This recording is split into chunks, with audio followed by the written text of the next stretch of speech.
So I think we're ready to get started on the last session. And my name is Carole Louie. Before I got into regression therapy, I was an interior designer for more years than I like to say. But even that was in divine order. In fact, at 11 years old, I was on a farm in the Panhandle of Florida, and I knew I wanted to be a designer. And that might not seem so strange, except that I had never been exposed to a designer or an architect before. And yet I had a vision of being a designer. I began drawing isometric perspectives on the playground in the country school. And in the 60s, I was the first girl to take architectural drafting in high school. And I went on to study interior design because I discovered in high school that I have dyslexia. And so that kept me from doing the higher math that would have been required to do architecture at the time. Later on, I studied feng shui when it became popular in the United States. And it was interesting because as I read feng shui books and joined workshops on feng shui, there were things that were being said that I thought, gee, that doesn't feel right to me. And I didn't know why I felt that way. But later on, when I found Taoist feng shui, most of the early feng shui that was being taught was Black Hat Buddhist feng shui. So when I found Taoist feng shui, I said, oh, that's the feng shui that I resonate with. And this was going to end up being a pattern throughout my life.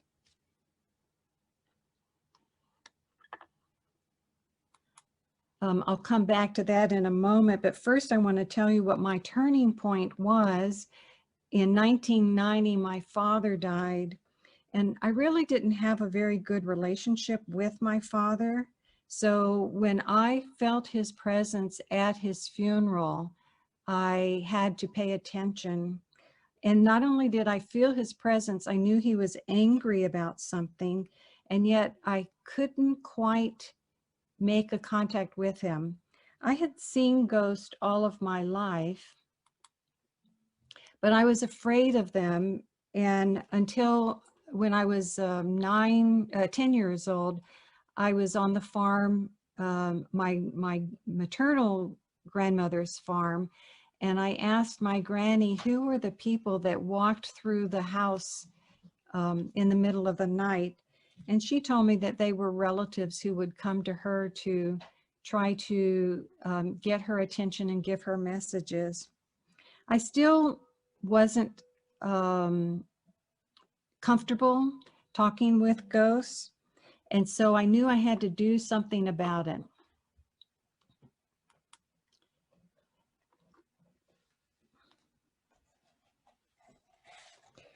I started taking meditation classes and metaphysical classes, and 2 years later in 1992, I finally heard and I saw my father's ghost.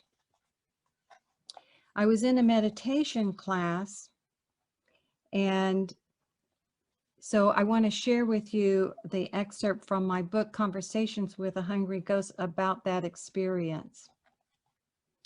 1992, Naples, Florida. Here I go again. A familiar tug at my third eye, a tingling sensation spread from my forehead, pressing against my eye and down to my upper lip as the music of Tibetan Buddhist monks chanting filled the meditation room. My spirit rose above my body as the veil between the meditation circle and the 10th hell of the Buddha disappeared. Before I could question what was happening, I saw in my mind's eye the 10th hell of the Buddha. My vision blurred around the edges. but before me, an intricately carved king sat in an alcove adorned with painted panels depicting the seasons. A Buddha-like man sat cross-legged on silk brocade cushions of saffron and maroon. I recognized the man who sat folded up into a ball at the foot of the king. I saw his white chef's jacket pulled down, exposing his flimsy undershirt. He sobbed as he pulled at his hair and slapped his bony shoulders. He lifted his head. If I entertained any doubts before, they melted away when I saw my father's face. Lord Buddha, he said, I am ashamed.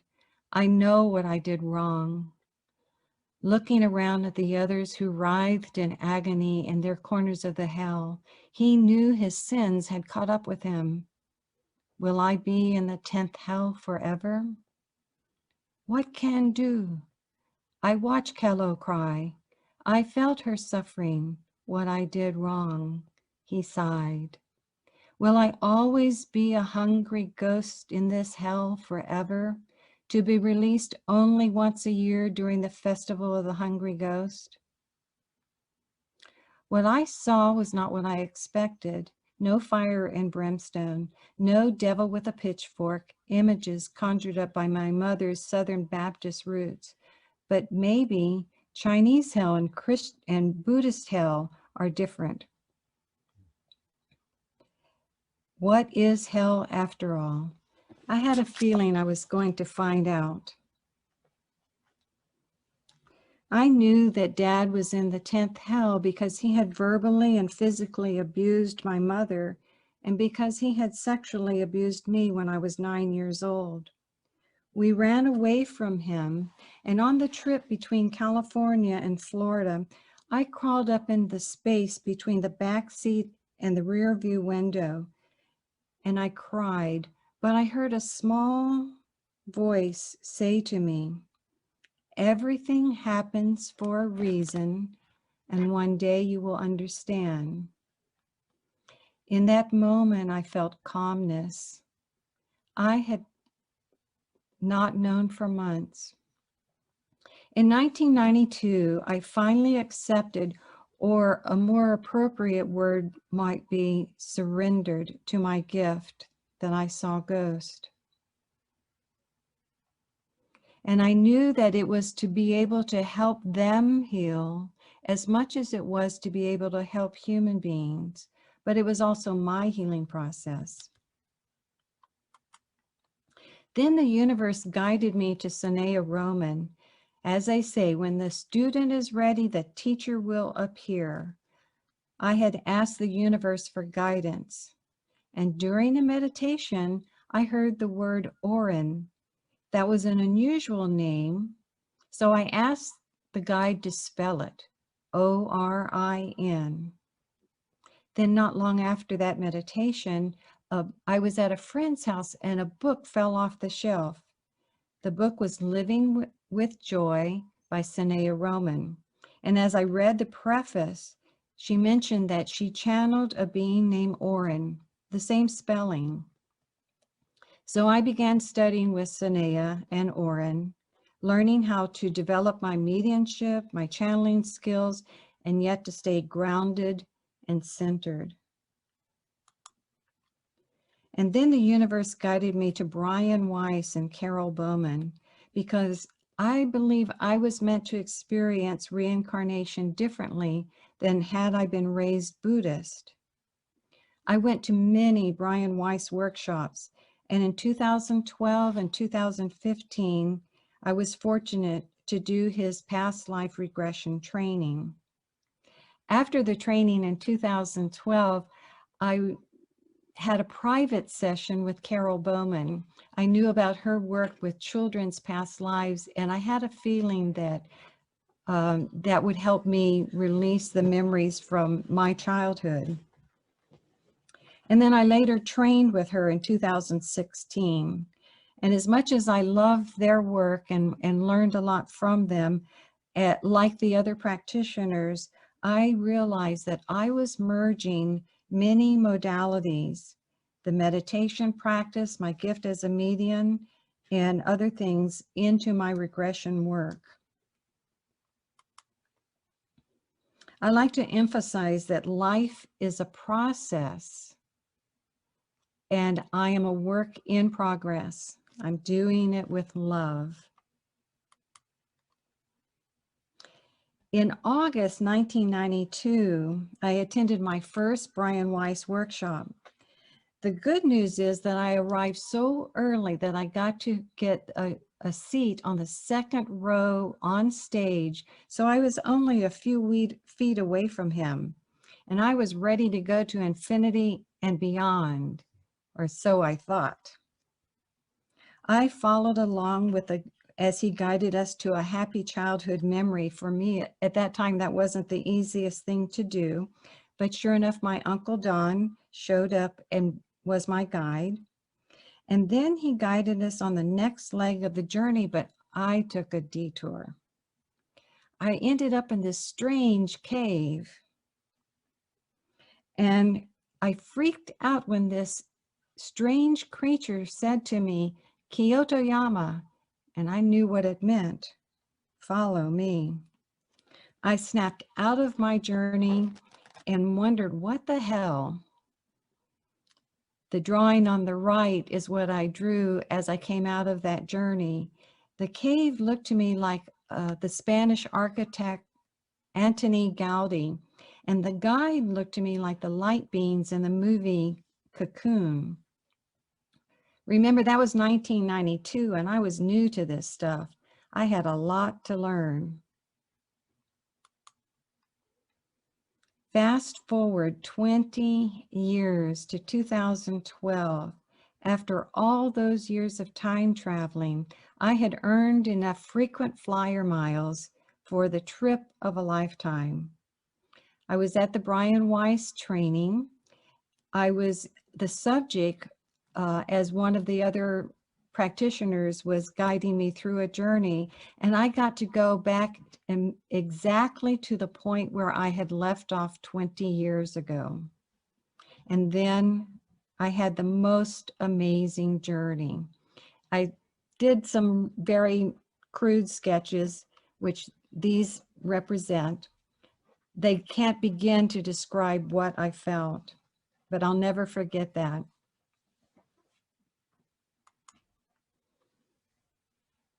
As I overcame my fear of ghosts, I wondered who the ghosts were from my childhood that I had been so afraid of. And as soon as I put that question out to the universe, they appeared standing around me. Here are some of those beings. I learned that they were my past lives. I was bombarded by a lot when I began opening up, as some of you may also be feeling. I was studying feng shui, and the particular type of feng shui I was studying exposed me to quantum physics, where I learned that the intentions that we have can influence an experiment. So I meditated on what my intention would be, and my soul told me, when the Spirit of truth comes, he will guide you into all truth. So I decided to make truth my intention, no matter where it guided me. I've remembered many past lives, but there are only a few that I know their full names and a lot of details about. One of those is Marco Antonio de Dominius. He was born in 1560 and he died in 1624. I had a spontaneous memory about a man named Marco Antonio. I saw him dressed in velvet robes. I knew he was in a position of power, and he had an ostentatious demeanor. But I also knew that he was in trouble for speaking about his beliefs. In fact, he was on trial at the Inquisition.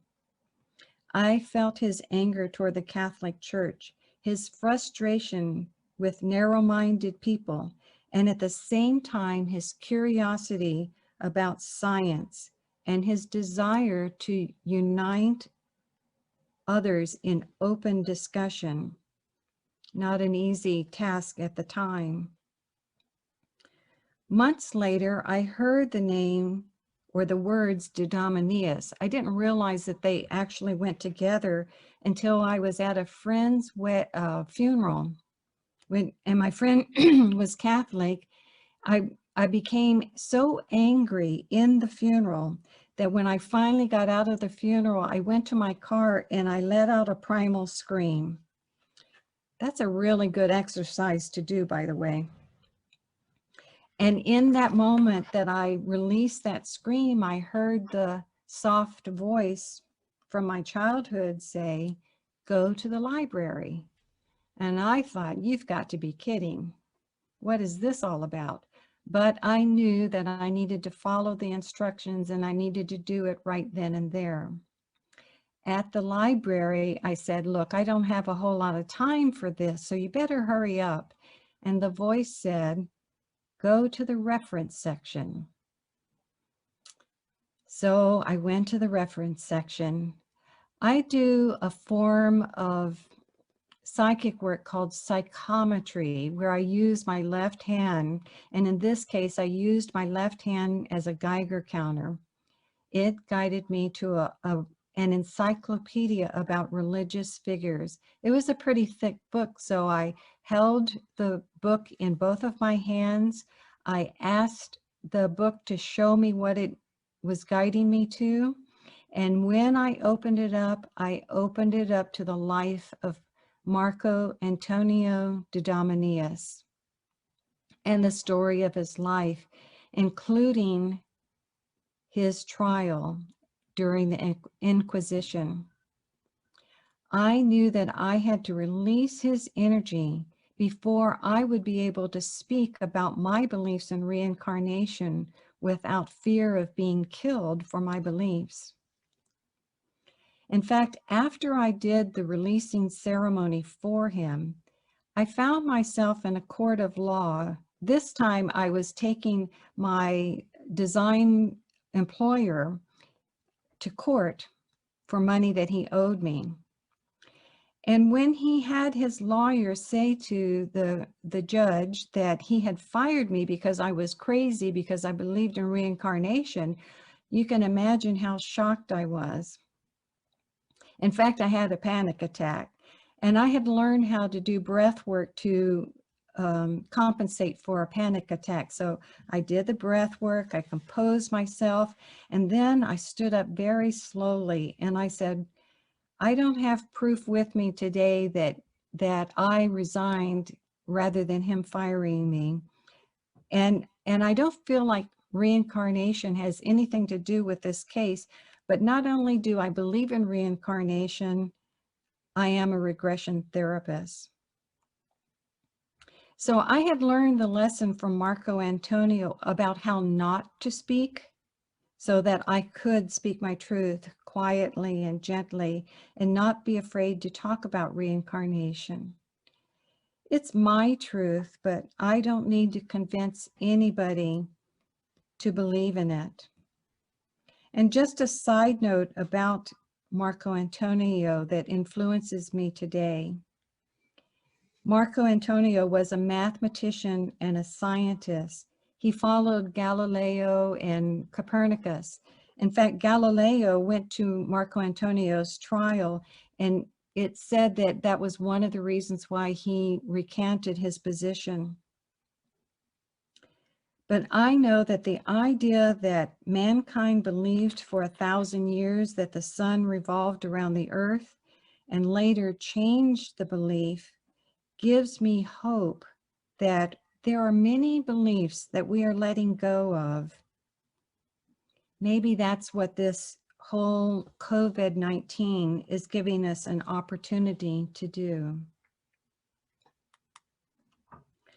Besides my work in interior design and studying about reincarnation, I'm also doing research about my Chinese heritage. With my father's spirit's help, I discovered the small village where he and my grandfather were born and the village where my great-grandfather was born. And I did not realize it at the time until I stood on the property of my great-grandfather's house. The house was no longer there, but as I stood meditating, the house built itself up around me like a 3D printer. The sound was very similar. And all of a sudden I saw through my great-great-grandmother's eyes, the birthing day, the naming day of my great-grandfather. So that was my first clue that not only did I resonate with the Chinese culture because of being born into it, but that for many lifetimes I have been in the Louie family. Next, my ancestors guided me to another branch of the family. This branch is known as Yangshi Lei. Lei is the Mandarin form for the word that was Americanized as Louie.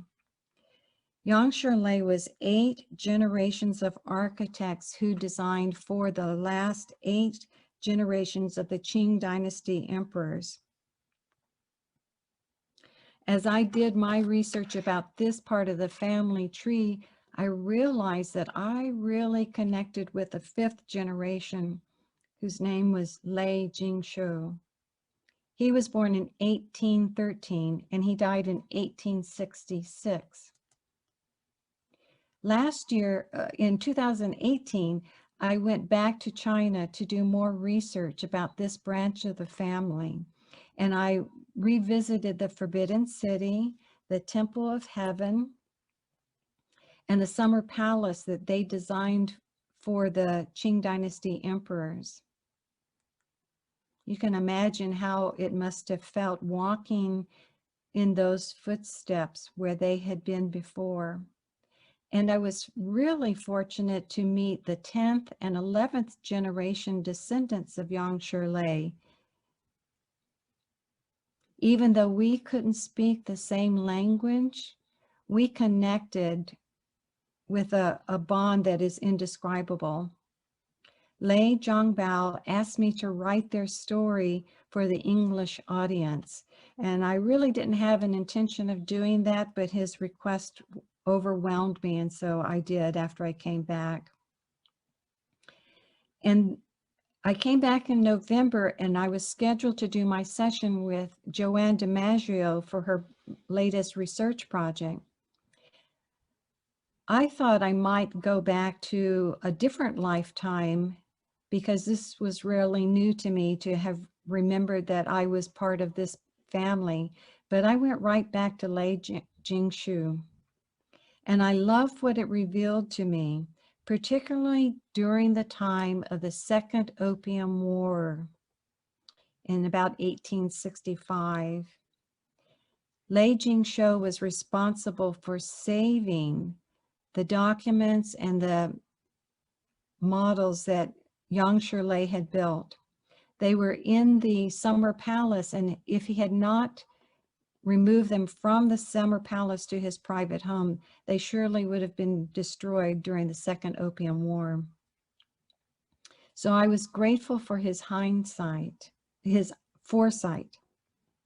This was no small feat because when the objects were later moved, it was 20 truckloads of artifacts. And they have helped the Chinese government and World Heritage Site be able to know how to restore these places. In fact, Lei Jingshu was very influential in helping me put this Reincarnation Symposium together. Not only was he an architect, interior designer, landscape designer, but they also prepared events. And he was responsible for preparing the birthday party for the Empress Dowager.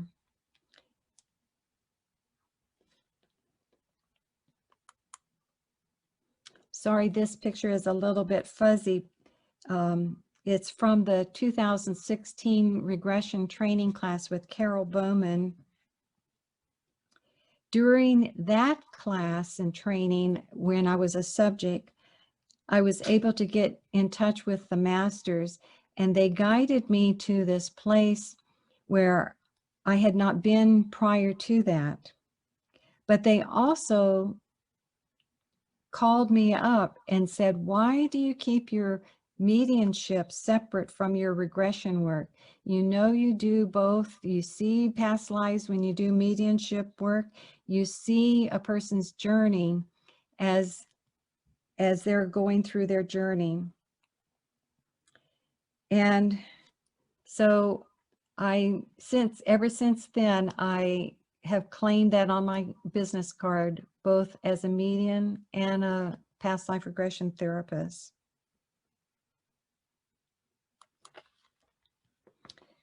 And later on, this was confirmed for me when I read Messages from the Master by Brian Weiss. He talked about a Chinese doctor that came to him for a regression. And after the regression, the Chinese doctor said to Brian Weiss, did you see it too? But when Weiss said to him, no, I did not, the Chinese doctor said, too bad, my teacher does. And I had a feeling that in another lifetime in China, I was like that, his teacher. Another confirmation came to me when I was watching a video with Raymond Moody, who is famous for his NDE work, near-death experience work. But in this video, he was talking about what he had learned from NDEs that taught him about reincarnation. And he was talking about Pythagoras, who remembered many past lives. But not only did he remember many past lives, he taught his students how to remember theirs. Mind you, that was 2,500 years ago. I believe I was one of Pythagoras's students. And I believe as a mathematician and a mystic, he would be excited about what we're doing today. He would be excited about quantum physics and the latest work with morphogenetic fields and the implications on reincarnation. It's exciting to me to witness the transformation that is happening now. I coined a word, spiritual osmosis, to describe the effects regression therapy and energy work has across the stream of consciousness. I believe information flows through the stream of consciousness via this spiritual osmosis when we heal ourselves, and that it's powerful and has far-reaching results. I'll leave it to Rupert Sheldrake and others to explain the science. I'm more interested in the mystical experience because I've seen it both for myself and with others that I've worked with. I believe our past lives are like our soul twins. And just like identical twins share the same embryonic energy, but are two different beings, each responsible for their own choices, so it is with soul twins. Even though we have chosen to continue a karmic lesson from a past life, each entity is responsible for his or her reaction. However, they can help each other in inexplicable ways.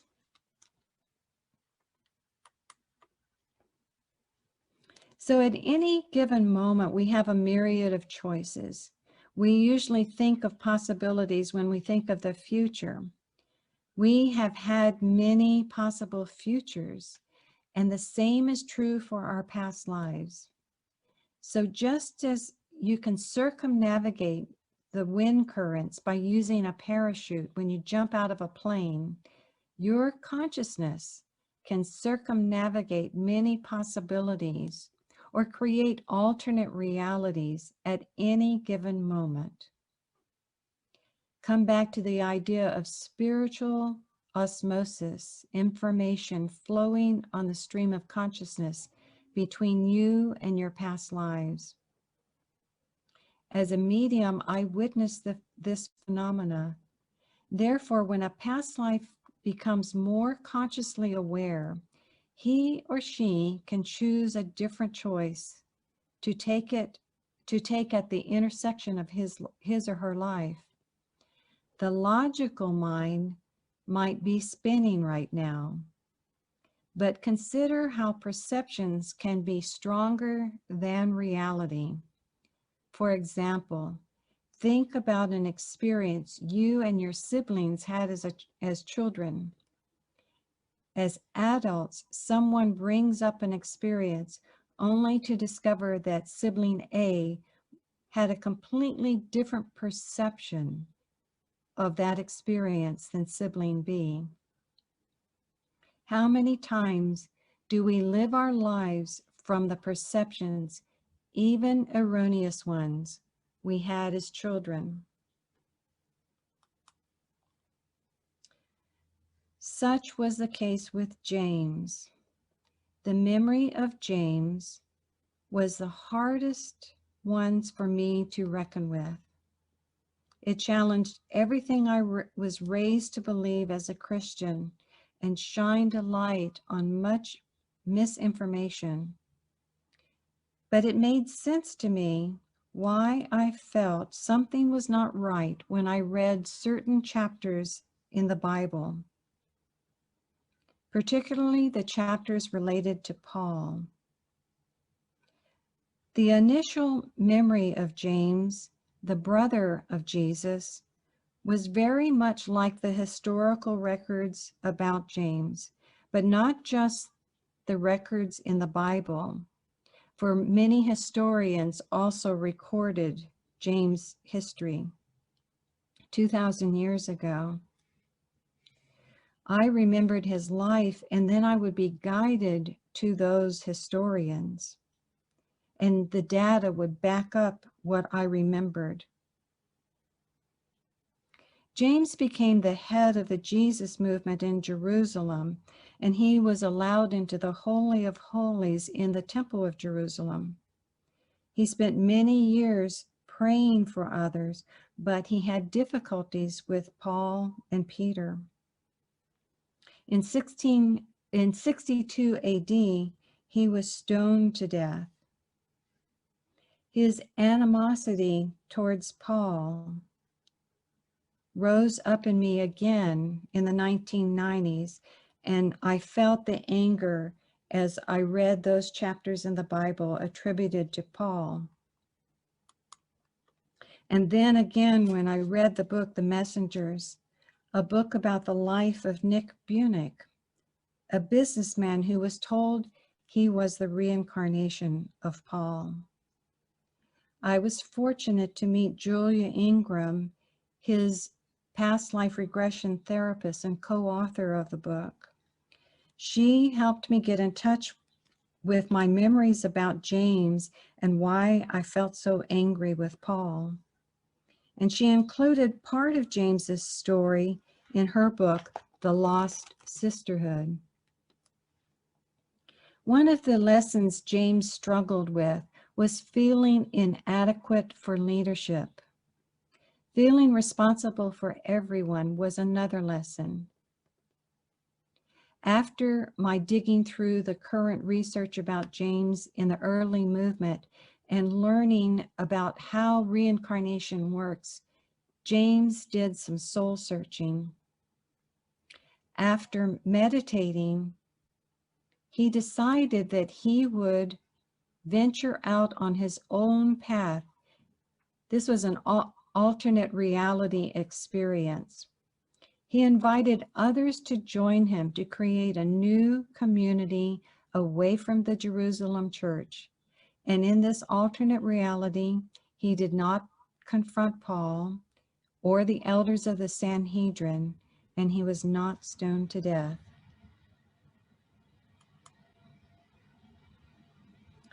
And in this lifetime, I've let go of organized religion to embrace all faiths. I organized the Center, RVA, and am a co-founder of Spirit, Mind, Body, RVA, to help me with this mission. Even though it's not possible to prove alternate reality, the peace I feel when having experienced these events is for me proof enough. As Brian Weiss said, these could be metaphors, they could be archetypes, or they could be memories. It doesn't matter. The efficacy of reincarnation therapy to help overcome fears and trauma and to help unblock creative energies is proof enough for me, and with little or no side effects. Some therapists are now exploring the ripple effects of past lives, life between life, and quantum consciousness experience. And I love that they're doing that. I sense that myself.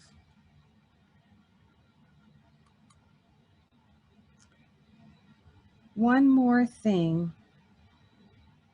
I believe that when you complete your mission that you set out in this life to do, your soul gives you an opportunity to incarnate your next higher purpose. I call this reincarnating twice in the same lifetime. I liken this process to the transformation of a caterpillar going through its transition to become a butterfly. It gives us an opportunity to navigate the currents of my life and this world from a new perspective. And yes, there's a time when you feel like cosmic soup in the chrysalis. And yes, there is struggle that the butterfly has to make to break out of the chrysalis. But it's all worth it. So I accept the changes. I embrace the challenges.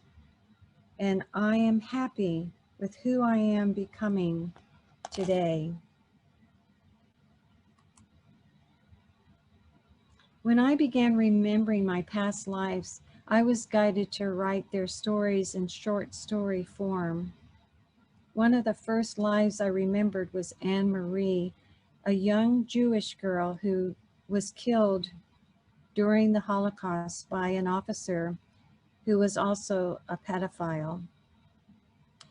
Imagine what it felt like meeting the reincarnate of that person in this lifetime. It was a healing opportunity for both of us. In this lifetime, he was born into a Jewish family, and unfortunately, he was sodomized as a young boy.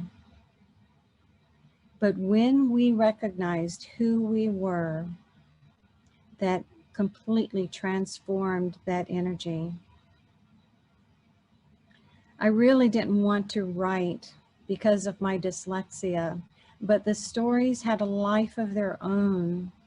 So I thought I would make a bargain with the universe, and I said, if Anne Marie's story gets published easily and effortlessly, I'll continue with the other stories. And back then, that was in the mid-90s, publishing was not as easy as it is today.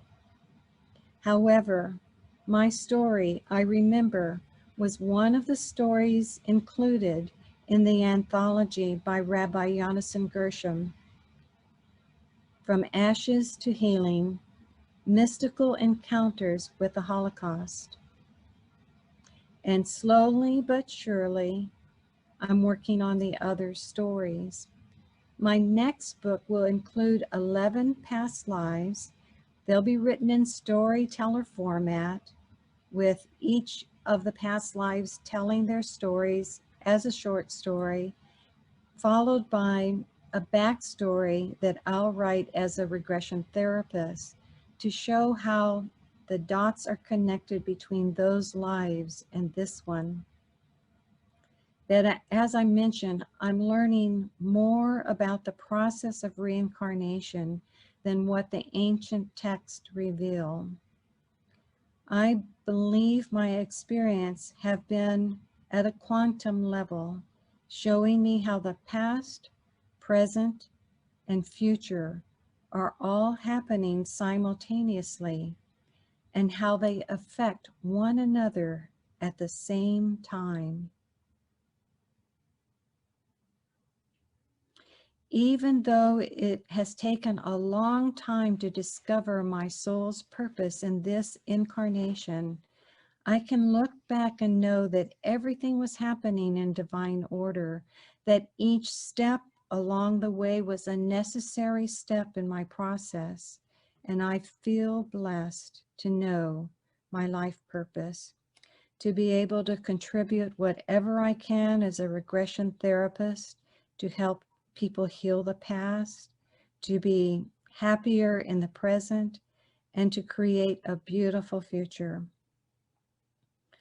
Most of all, I'm happy to know that we're destined to love. And at the same time, it's our free will when and how we do so, and what we do to express our love. So if you only remember one thing from my presentation, I hope it is to love unconditionally, that all is in divine order, and that what goes around comes around. My Chinese genealogy research is included in 2 books, in case you're interested: Conversations with a Hungry Ghost, Memoir of a Reluctant Medium, and The Legacy of the Lay Family Architects Lives On, the story of Yangshi Lay.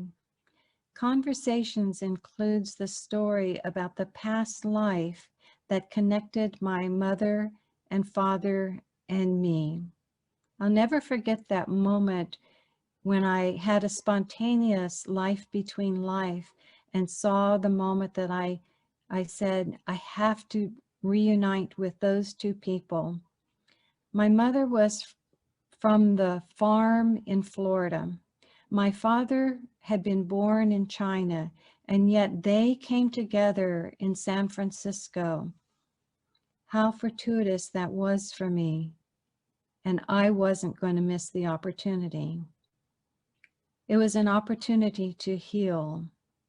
And as I learned, healing can happen even from the other side.